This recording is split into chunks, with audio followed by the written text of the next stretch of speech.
आज हम डिस्कस करेंगे एब्जॉर्प्शन बाय रूट्स के बारे में। तो एब्जॉर्प्शन किसे कहा जाता है? एब्जॉर्प्शन कहते हैं जज्ब करने को। और रूट्स क्या हैं? जड़ें। जैसे आप अपने सामने इस तस्वीर में एक प्लांट देख रहे हैं, तो इसका ये वाला पार्ट नजर आ रहा है जो ब्राउन से कलर का है, जो मिट्टी के अंदर यानी सॉइल के अंदर मौजूद है, ये क्या है? ये रूट्स हैं। और रूट्स का क्या काम होता है? वाटर और उसके अंदर जो मुख्तलिफ जो नमकियात यानी जो मिनरल्स डिजॉल्व होती हैं, हल होती हैं, तो उसको एब्जॉर्ब करना। तो वाटर की ज़रूरत जो है वो प्लांट्स को अपनी ग्रोथ के लिए, अपने फूड बनाने के लिए और मुख्तलिफ तरह के प्रोसेसेस के लिए पौधों को पानी की ज़रूरत होती है। और ये पानी जो है वो रूट्स के ज़रिए से एब्जॉर्ब होता है यानी जज्ब होता है, और फिर रूट से होता हुआ ये पौधे के बाकी हिस्सों में जाता है। तो यहाँ पे इस रूट के पार्ट को बड़ा करके दिखाया हुआ है। तो रूट के ऊपर छोटे छोटे बाल से मौजूद होते हैं जिनको रूट हेयर्स कहा जाता है। जैसे यहाँ पे आप देख रहे हैं एक रूट हेयर। तो ये रूट हेयर जो है, सबसे पहले पानी इसके अंदर एंटर होता है और उसके बाद रूट के बाकी हिस्सों में जाता है। तो इस चीज को समझने के लिए यानी वाटर जो है वो जब रूट में जाता है तो उस पाथ को देखने के लिए हम अपने सामने एक और डायग्राम ले आते हैं। तो यहाँ पे इस डायग्राम की मदद से हम देख लेते हैं कि किस तरह से वाटर जो है वो जब रूट हेयर में एंटर होता है, ये येलो कलर का जो एरो है ये वाटर का रास्ता बता रहा है कि ये जो है वो ज़मीन से, ये जो ब्लैक ब्लैक कलर से हैं ये सॉइल पार्टिकल्स दिखाए हुए हैं। तो वाटर जो है ये, और ये क्या है? ये रूट हेयर है। वाटर जो है वो रूट हेयर में एंटर होगा। उसके बाद जो है वो रूट का जो पार्ट स्टार्ट होता है, जो रीजन स्टार्ट होता है, उसको कहते हैं कॉर्टेक्स। और कॉर्टेक्स के अंदर जो सेल्स होते हैं तो उनको कॉर्टिकल सेल्स कहते हैं। यानी वाटर जो है अब वो कॉर्टिकल सेल्स में एंटर हो गया है, ये जो येलो एरो से शो किया हुआ है। उसके बाद वाटर एंटर होगा वेस्कुलर टिश्यू में, और वेस्कुलर टिश्यू जो है वो क्या है? जाइलम। जाइलम के अलावा फ्लोएम भी वेस्कुलर टिश्यू कहलाता है, लेकिन फ्लोएम का काम होता है फूड को ट्रांसपोर्ट करना। और जो जाइलम के जो टिश्यू होता है वो क्या करता है? वो पानी को ट्रांसपोर्ट करता है पूरे प्लांट में। तो यहाँ पे ये क्या दिखाए हुए हैं? ये जाइलम के सेल्स दिखाए हुए हैं। तो हम जानते हैं कि ज़्यादा सारे सेल्स मिलके क्या बनाते हैं? एक टिश्यू बनाते हैं। और यहाँ पे ये क्या है? जाइलम का टिश्यू है। तो ये जो जाइलम है ये कहाँ पे मौजूद है? ये रूट के अंदर मौजूद है। इसी तरह से ये जाइलम आगे जब रूट ख़त्म होती है तो ये जाइलम एंटर होती है कहाँ पे? स्टेम में, और फिर स्टेम से होती हुई ब्रांचेस और फिर लीव्स तक जाइलम जो है वो जाती है। तो इस तरह से वो पानी जो कि रूट्स के जरिए से एब्जॉर्ब हुआ था वो पौधों के बाकी हिस्सों तक पहुंचता है। तो रूट्स के जरिए से जो एब्जॉर्प्शन होती है वो दो तरीकों से होती है। एक को कहते हैं एक्टिव एब्जॉर्प्शन, और दूसरा जो मेथड है उसको कहते हैं पैसिव एब्जॉर्प्शन। तो हम वन बाय वन करके इन दोनों तरह की जो एब्जॉर्प्शंस के मेथड्स हैं इनको डिस्कस कर लेते हैं। सबसे पहले हम बात करते हैं एक्टिव एब्जॉर्प्शन की। तो एक्टिव एब्जॉर्प्शन में क्या होता है कि वाटर की एब्जॉर्प्शन होती है, यानी रूट्स जो हैं वो वाटर को एब्जॉर्ब करती हैं, और इस एब्जॉर्प्शन के लिए एनर्जी की ज़रूरत होती है। और एनर्जी किस फॉर्म में होती है? एटीपी की फॉर्म में। एटीपी क्या है? एनर्जी की करेंसी कहलाते हैं, या एनर्जी के मॉलिक्यूल्स होते हैं। तो एटीपी का क्या मतलब है? A for adenosine, P for try, और पी फॉर फॉस्फेट, यानी एडिनोसिन ट्राई फॉस्फेट जिन्हें एनर्जी करेंसी कहते हैं। तो इसको इस्तेमाल करके रूट्स क्या करेंगी? वाटर की एब्जॉर्प्शन करेंगी। तो एक्टिव एब्जॉर्प्शन के मेथड में क्या होता है कि जो रूट्स होती हैं तो वो क्या करती हैं? वो पानी को एब्जॉर्ब करने के लिए एटीपी का इस्तेमाल करती हैं। यानी रूट्स का जो पार्ट है जिन्हें हम रूट हेयर्स कहते हैं, तो वो क्या करती हैं? उनके अंदर जो एक्टिविटी होती है, सॉरी, यानी उनका क्या काम होता है यहाँ पे कि वो रूट हेयर्स क्या करती हैं? एटीपी को इस्तेमाल करके पानी को एब्जॉर्ब करने का काम करती हैं। तो जब रूट हेयर्स जो हैं वो एनर्जी को इस्तेमाल करती हैं तो वाटर क्या करता है? रूट्स के अंदर मूव करता है। तो अब यहाँ पे सवाल ये पैदा होता है कि रूट्स को क्यों ज़रूरत पड़ी कि वो एनर्जी को इस्तेमाल करके पानी को अपने अंदर जज्ब करें? तो इसलिए कि वाटर जो है वो एक्टिव एब्जॉर्प्शन के केस में against the concentration gradient move करता है। इस चीज़ का क्या मतलब है? कंसंट्रेशन ग्रेडियंट का क्या मतलब है कि जब कोई चीज़ जो होती है वो एक एरिया में कम होती है और दूसरे एरिया में ज़्यादा होती है, तो हम क्या कहते हैं कि वो क्या है? वहाँ पे कंसंट्रेशन ग्रेडियंट क्रिएट हो गया है। जैसे कि अगर हम वाटर मॉलिक्यूल्स की बात करें तो नॉर्मली क्या होता है कि सॉइल के अंदर जो है वो वाटर की कंसंट्रेशन ज़्यादा होती है और प्लांट के अंदर वाटर की कंसंट्रेशन कम होती है, क्योंकि प्लांट के अंदर मुख्तलिफ एक्टिविटीज़ हो रही होती हैं तो पानी इस्तेमाल हो जाता है, इसलिए पानी की कंसंट्रेशन अंदर कम होती है, बाहर ज़्यादा होती है। लेकिन अगर फॉर एग्ज़ाम्पल बाहर टेम्परेचर बहुत ज़्यादा है या गर्मी है या कोई ऐसी सिचुएशन है कि ज़मीन में जो है वो पानी की कंसंट्रेशन यानी मिकदार कम है, अब पानी की मिकदार बाहर कम है अंदर ज़्यादा है, लेकिन फिर भी पौधे को तो पानी चाहिए। अब क्या होगा कि ये जो रूट हेयर्स होंगी, इस केस में रूट हेयर्स क्या करेंगी कि एनर्जी का इस्तेमाल करके बाहर जो है वो पानी जो कम मिकदार में मौजूद है तो उसको अपने अंदर जो है वो जज्ब करेगा, यानी मूवमेंट तो हो रही है पानी की, लेकिन अगेंस्ट द कंसंट्रेशन ग्रेडियंट होती है। तो हम जानते हैं कि नॉर्मली क्या होता है कि जहाँ पे वाटर मॉलिक्यूल जो हैं या जहाँ पे जो चीज़ ज़्यादा होती है वो उस तरफ मूव करती है जहाँ पे वो चीज़ कम होती है, यानी ज़्यादा से कम की तरफ मूव करती है। जैसे अगर आप वाटर की बात करें तो वाटर जहाँ पे ज़्यादा होता है तो वो कम वाले एरिया की तरफ मूव करता है, तो उसे कहते हैं कि वो कंसंट्रेशन ग्रेडियंट के साथ साथ मूव कर रहा है।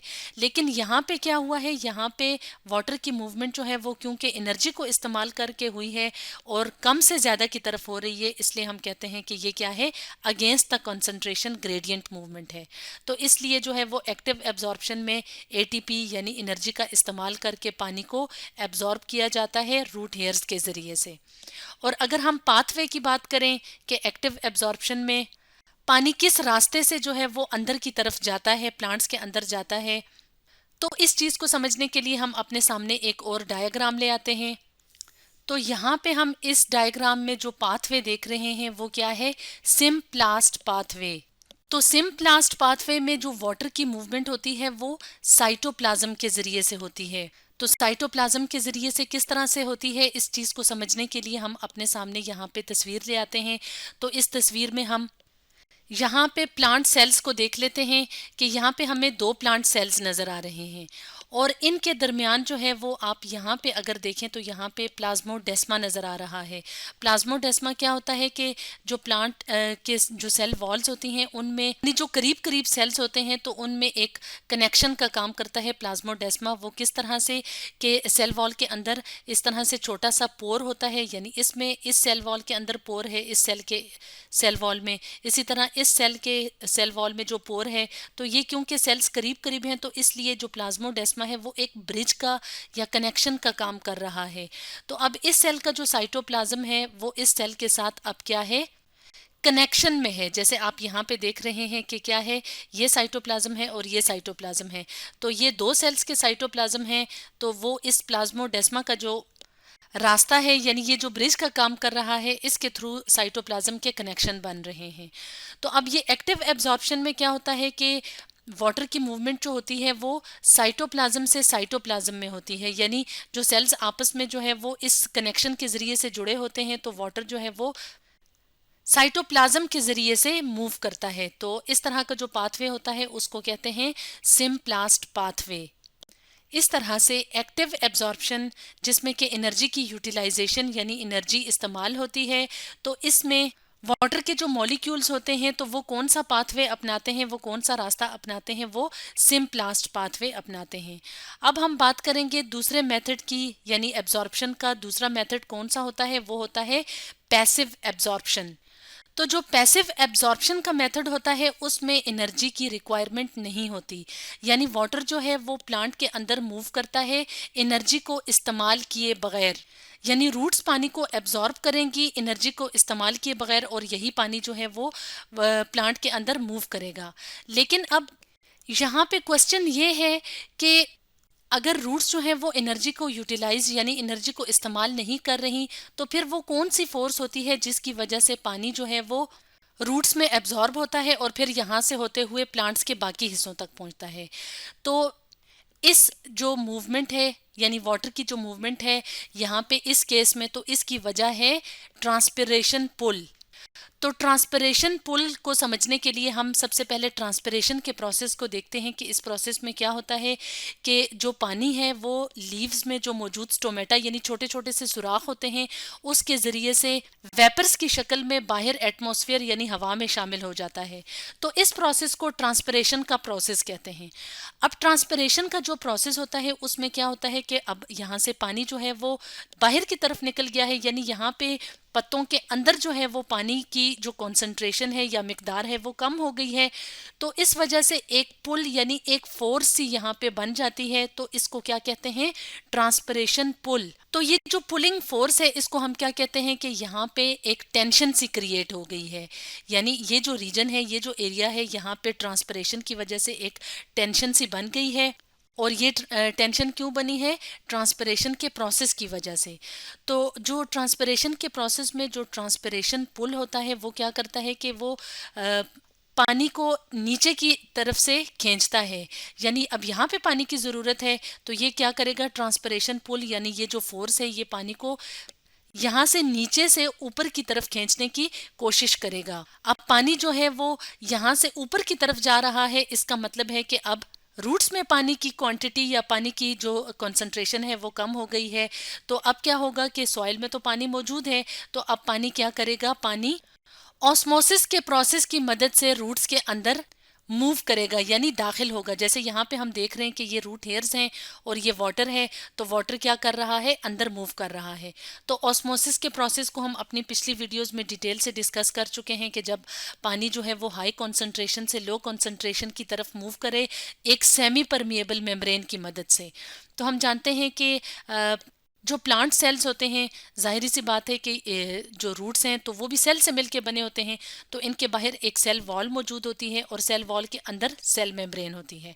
तो सेल वॉल से तो मुख्तलिफ किस्म के मॉलिक्यूल्स अंदर आ जाते हैं, लेकिन जो सेमी परमिएबिलिटी होती है सेल मेम्ब्रेन की, तो वो क्या करती है, कुछ मॉलिक्यूल्स को अपने अंदर आने देती है और कुछ को अंदर नहीं आने देती। अब यहाँ पे सेल को अंदर किस चीज़ की ज़रूरत है, वाटर की ज़रूरत है। तो क्या होगा कि ऑस्मोसिस के प्रोसेस के ज़रिए से पानी बाहर से अंदर की तरफ मूव करेगा। तो इस प्रोसेस के लिए एनर्जी की ज़रूरत नहीं होती, और ये प्रोसेस जो है वो किस वजह से हो रहा है, यानी ये जो वाटर की एब्जॉर्प्शन है वो क्यों हो रही है, वो ट्रांसपिरेशन की वजह से हो रही है, या हम कह सकते हैं कि ट्रांसपिरेशन पुल की वजह से हो रही है। तो इस तरह की जो एब्जॉर्प्शन होती है उसको पैसिव एब्जॉर्प्शन कहा जाता है। तो अब हम पैसिव एब्जॉर्प्शन में भी देख लेते हैं कि जो वाटर की मूवमेंट है वो किस पाथवे, किस रास्ते से होती है। तो इस चीज़ को समझने के लिए हम अपने सामने एक और डायग्राम ले आते हैं। तो यहाँ पे हम देख रहे हैं कि प्लांट सेल्स हमें नजर आ रहे हैं, दो प्लांट सेल्स हैं, और ये वाला जो पार्ट आप देख रहे हैं, ये जो सेल, जो प्लांट सेल के सबसे बाहर वाला होता है, इसको सेल वॉल कहते हैं, जो सबसे बाहर वाली मेम्ब्रेन होती है। तो पैसिव एब्जॉर्प्शन में जो वाटर मूव करता है वो एडजेसेंट यानी जो करीबी करीबी सेल्स होते हैं उनमें किस तरह से मूव करता है, यानी एक सेल से दूसरे सेल में किस तरह पहुंचता है, सेल वॉल के जरिए से। तो इस पाथवे को क्या कहा जाता है, एपोप्लास्ट पाथवे। तो एपोप्लास्ट पाथवे में जो मूवमेंट होती है वाटर की, तो वो किसके ज़रिए से होती है, वो होती है सेल वॉल के ज़रिए से। जैसे कि यहाँ पे इस डायग्राम में पिंक कलर की जो लाइंस हैं वो शो कर रही हैं कि वाटर जो है वो मूव कर रहा है एक सेल से दूसरे सेल में, किसके ज़रिए से, सेल वॉल के ज़रिए से। तो इस तरह से पैसिव एब्जॉर्प्शन, जिसमें कि एनर्जी जो है वो इस्तेमाल नहीं होती, तो वाटर जो है वो एब्जॉर्ब होता है एनर्जी को इस्तेमाल किए बगैर। और इसके अलावा अगर पाथवे की बात करें तो इसमें जो है वो एपोप्लास्ट पाथवे जो होता है वो वाटर की मूवमेंट के लिए इस्तेमाल होता है। तो इस तरह से आज की वीडियो में हमने डिस्कस किया एब्जॉर्प्शन बाय रूट्स के बारे में।